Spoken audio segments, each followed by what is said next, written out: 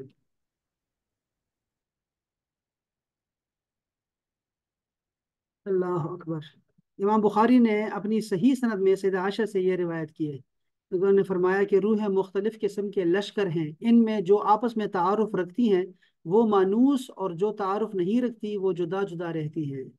ٹھیک ہو گیا، یہ بخاری شریف کی حدیث پاک۔ اچھا، اسی طرح ابن حجر نے شرح میں لکھا ہے کہ نبی کریم صلی اللہ علیہ وسلم کا یہ فرمانا کہ جو یہ جو ہے اپنا ارواح جو ہیں وہ جھنڈ در جھنڈ ہیں اور یہ لشکر کے لشکر ہیں، تو اشارہ اس طرف ہے کہ ان میں مختلف اشکال خیر و شر اور صلاح اور فساد والی ہوتی ہیں، کہ ان میں جو ہے وہ نیک لوگ روحیں بھی ہیں اور ان میں جو ہے شر والی روحیں بھی ہیں، دونوں روح ہو سکتی ہیں۔ اچھا،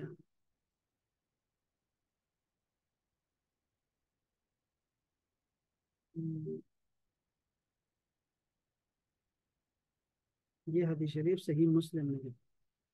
روحیں ایک دوسرے کے ساتھ رہنے والی جماعتیں ہیں، ان میں سے جو ایک دوسرے کی ایک جیسی صفات سے آگاہ ہو گئی ان میں یکجائی اور الفت ہو گئی، اور صفات کے اختلاف کی بنا پر جو ایک دوسرے سے گریزاں رہیں وہ باہم مختلف ہو گئی۔ یہ حدیث شریف ہے، یہ ہے وہ روح والی بات کہ روحیں جو ہیں وہ ایک دوسرے سے محبت کرتی ہیں، وہ اسی وجہ سے کہ ان میں صفات ایک جیسی ہیں، اور جو جن کے خیالات نہیں ملتے، اوصاف نہیں ملتے، تو وہ جدا جدا رہتے ہیں، وہ یہاں بھی جدا تھے اور وہاں بھی جدا ہی تھے۔ اللہ اکبر، کتاب الانبیاء کے شروع میں حضرت آدم کا ذکر ہوا، اس سلسلے میں مناسب تھا کہ آدمیت کے کچھ نیک اور بد خصائل پر روشنی ڈالی جائے۔ اچھا، امام حضرت آدم کے بعد حضرت نوح کا ذکر خیر شروع ہوتا ہے، جس کو قرآن میں عبد شکور کے نام سے پکارا گیا ہے۔ آپ رقت قلب سے بکثرت رویا کرتے تھے، اس لیے لفظ نوح یعنی نوحہ کرنے والے مشہور ہو گئے، یہ بات بھی یاد رکھیں، ٹھیک ہے۔ روحیں عالم ازل میں لشکروں کی طرح یکجا تھی، سنیں یہ بات، عالم ازل میں روحیں لشکروں کی طرح یکجا تھی، جن روحوں میں باہمی تعارف ہو گیا تھا وہاں ان سے دنیا میں بھی کسی نہ کسی دن میلاپ ہو ہی جاتا ہے، اور جن میں باہمی تعارف نہ ہو سکا وہ دنیا میں بھی باہمی طور پر میل نہیں کھاتی ہے۔ بغیر مناسبت روحانی کے محبت ہو ہی نہیں سکتی۔ ایک بزرگ کا قول ہے، اگر مومن ایسی مجلس میں جائے جہاں 100 منافق بیٹھے ہوں اور ایک مومن ہو تو وہ مومن ہی کے پاس بیٹھے گا، اور اگر منافق اس مجلس میں جائے جہاں 100 مومن ہو اور ایک منافق ہو تو اس کی تسلی منافق ہی کے پاس سے ہوگی۔ تو اس لیے فرمایا شاعر نے کہ کند ہم جنس با ہم جنس پرواز، کبوتر با کبوتر باز باز، ولی دلی دوستی جو خالصتاً للہ بلا غرض ہوتی ہے بغیر اتحاد روحانی کے ہو ہی نہیں سکتی۔ بات سمجھ گئے آپ؟ یہ جو ہماری محبت ہے اللہ کے لیے، اصل میں ہمارا تعارف پہلے عالم ارواح میں ہو چکا ہے۔ سبحان اللہ، تو میں دیکھ رہا ہوں کہ اگر کہیں سے آ گیا تو وہ نہیں آیا اس طرح کا، ہاں، لیکن ہوگا ایسے ہی ہوگا، ایسی بات ہے اس پہ جا کے دیکھیں گے تو یہی ہے۔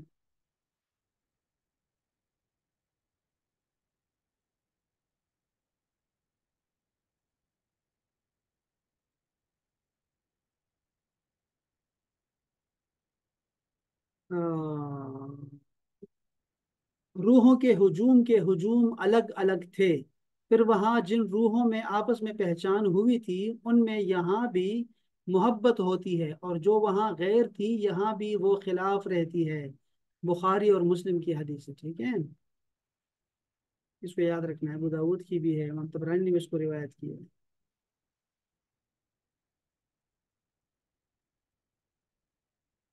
ہاں، تو یہ تھی بڑی اچھی باتیں تھی، بڑی خوبصورت باتیں تھی، اللہ جو ہے اس کو قبول فرمائے، اور بس اتنا کافی ہے اس کے لیے، یہ جو مسئلہ ہمارا ہے، ویسے ہم دیکھ سکتے ہیں نا کہ یہ جو کرتے ہیں شادی کرتے ہیں، یہ ہندو عورت ہندو عورت سے شادی،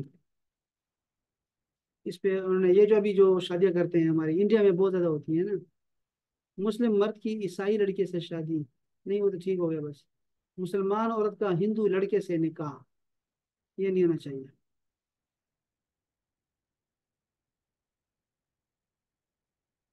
مسلم عورت کا اہل کتاب سے نکاح.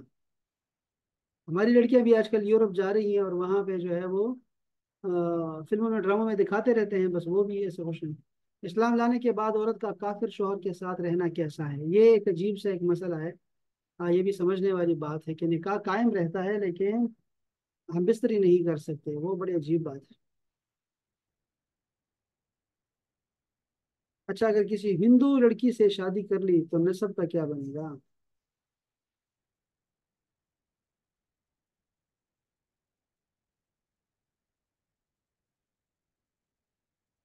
یہ فتویٰ دیکھ لیتے ہیں بس خری. واضح رہے کہ ثبوت نسب کے لیے ضروری ہے کہ جس عورت سے نکاح کیا جا رہا ہے اس سے نکاح کرنا صحیح بھی ہو. نکاح باطل سے نسب ثابت نہیں ہوتا. لہذا کتابیہ، یعنی جو اہل کتاب آسمانی مذہب کو ماننے والی کے علاوہ کسی مشرک اور ہندو لڑکی سے نکاح جائز نہیں ہے. یہ نکاح منعقد ہی نہیں ہوتا اور اس کے نتیجے میں پیدا ہونے والی اولاد بھی حلال اور ثابت النسب نہیں ہوگی.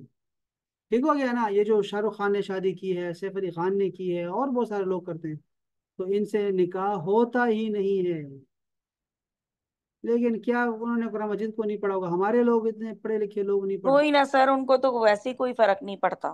ان کا ہاں. وہ یاد ہے نا سر، وہ جس طرح سے یہ کہا جاتا ہے کہ جی قیامت والے دن جو ہے جب اللہ تعالیٰ کچھ لوگ جو ہیں وہ رہ جائیں گے، نبی کریم صلی اللہ علیہ وسلم جب سب کی شفاعت کر لیں گے تو اللہ. پھر بھی کچھ لوگ رہ جائیں گے، تو تب وہ اللہ تعالیٰ سے کہیں گے کہ بھئی میرے ابھی بھی کچھ امتی ہیں جو کہ رہ گئے ہیں. تو ہاں. اس وقت اللہ تعالیٰ فرمائے گا کہ ان کے نام مسلمانوں والے ہیں لیکن یہ در حقیقت مسلمان نہیں ہیں، ہاں جی، وہ فرشتہ ان کا بابا یہ ایسا. وہ لوگ ہیں. تو جی یہ لوگ ایسے ہی کرتے ہیں. اور یہ تو دیکھو نا، یہ دیکھو بات ایک عام سے ایک کام ہے، چلو نماز نہیں پڑھتے، کوئی اور مسئلہ ہے نا، تو وہ تو اور بات ہے نا. یہ تو دیکھو، یہ تو شادی کرنا تو بہت اہم فیصلہ ہے نا. یہ جو نے شادی کی ہے، آپ کیا سمجھتے ہیں؟ سیف علی خان نے جو کرنے سے شادی کی ہے، تو کیا اس نے ویسے ہی نکاح کر دیا کہ پسند آ گئی چلو نکاح کر لیتے ہیں؟ ایسا تو نہیں ہے. باقاعدہ سے انہوں نے حساب لگایا ہوگا کہ اس عورت سے میں شادی کر رہا ہوں تو مجھے کتنا پروفٹ ہوگا، کتنا مجھے فائدہ آئے گا، اور اس کے بعد کیا ہوگا، اس کے بعد کیا ہوگا، اس کو میں کیسے رکھوں گا. سارا کچھ انہوں نے حساب لگایا ہوگا نا. لیکن دین کے بارے میں حساب نہیں لگایا. اور اگر کوئی ان کو بتائے بھی کہ دین میں شادی نہیں ہوتی، ان کو اس سے کوئی فرق نہیں پڑتا. تو وہ تو خیر، لیکن یہ مسئلہ یہ ہے نا، مسئلہ ہمارے لیے بن جاتا ہے، ہمارے بچوں کے لیے مسئلہ بن جائے گا، ہمارے لوگوں کے لیے مسئلہ بن جائے گا. چونکہ وہ تو یہ دیکھ رہے ہیں نا کہ شاہ رخ خان جا رہا ہے مندروں پہ، جا رہا ہے اور وہ اس کے سارے سارے کر رہا ہے، سارے اس کے جتنے بھی ہوتے ہیں وہ تہوار ہوتے ہیں وہ منا رہا ہے، اور یہ سب یہ کر رہا ہے. تو وہ تو یہ جو جس کو سٹار کہتے ہیں، سٹار، تو یہ لوگ تو ہمارے جو ہے نا وہ ہمیں ہمارے کلچر کو چینج کر دیتے ہیں. یہ ظالم لوگ یعنی اتنا زیادہ اثر رکھتے ہیں ٹی وی کا اور یہ فلموں کا اور یہ. تو ان لوگوں کا اگر شادی کرنا جو ہے نا وہ ہم پہ اثر انداز ہوتا ہے. یہ بڑا خطرناک ہے. اس لیے ہمیں اپنے بچوں کو بتانا چاہیے. اور ایسا نہیں ہے کہ بچوں کو کھلم کھلم چھوڑ دیا کریں. جب ہم لوگ بچوں کو ایسے اسکولوں میں پڑھاتے ہیں نا جو غیر مسلم کے ہوں، عیسائیوں کے اسکولوں میں ڈالتے ہیں، جیسے بہت سارے ایسے ہم دیکھیں ہمارے لوگ پڑھ رہے ہیں عیسائیوں میں، تو ان کو لگتا ہے جیسے اس سے کوئی فرق نہیں پڑے گا، وہاں اسلامیات پڑھاتے ہیں. تو یہ بہت غلط فہمی ہے ان کو بہت غلط فہمی ہے ان کو، کہ ہمارے بچے جو اس پہ اثر نہیں کریں گے، بالکل اثر کریں گے، اور وہ ایسے بڑے ہو جائیں گے کہ پھر آپ کی بات نہیں مانیں گے. تو اس لیے ایسے چیزوں سے ہٹیں، دور رہیں، اور اچھے جگہوں پہ پڑھایا کریں بچوں کو. یہ اسکولوں سے کوئی فائدہ نہیں ہوگا ان کو، بچوں کو. یہ جو آپ پڑھا رہے ہیں یہ اتنا بڑا اسکیم ہے اس صدی کا اور پچھلے صدی کا. اس سے بڑا اسکیم کوئی آپ کو کیا ملے گا؟ آپ کو اسی سے سارے اسکیم نکلے ہوئے ہیں، نوکریوں کے اسکیم اور باقی پتہ نہیں. تو یہ جو پڑھائی والا چکر ہے نا، اسکول کا، کالج کا، یونیورسٹی کا، یہ انتہائی بڑا دھوکہ ہے. تو اگر دھوکہ کھانا ہی ہے نا تو تھوڑا سا اچھا دھوکہ کھاؤ، مسلمانوں کے پاس رکھو، اچھے لوگوں کے پاس، اچھے جو ہے نا وہ اسکولوں میں دیا کرو، جو اسلامی طرز کے اسکول ہوں، جو مذہبی تشخص کا رکھتے ہوں. ایسے نہیں ہے کہ ہر ایک اسکول میں داخل کرا دو، سینٹ کیٹرین میں دے دیا جی، اور اس کو دے دیا کیتھیڈرل اسکول میں دے دیا میں نے. تو ایسے آپ سمجھو گے کہ یہ آپ نے جو ہے نا اپنے ہاتھوں سے خود ہی اپنے بچوں کو کفر کے ہاتھوں میں دے دیا آپ نے.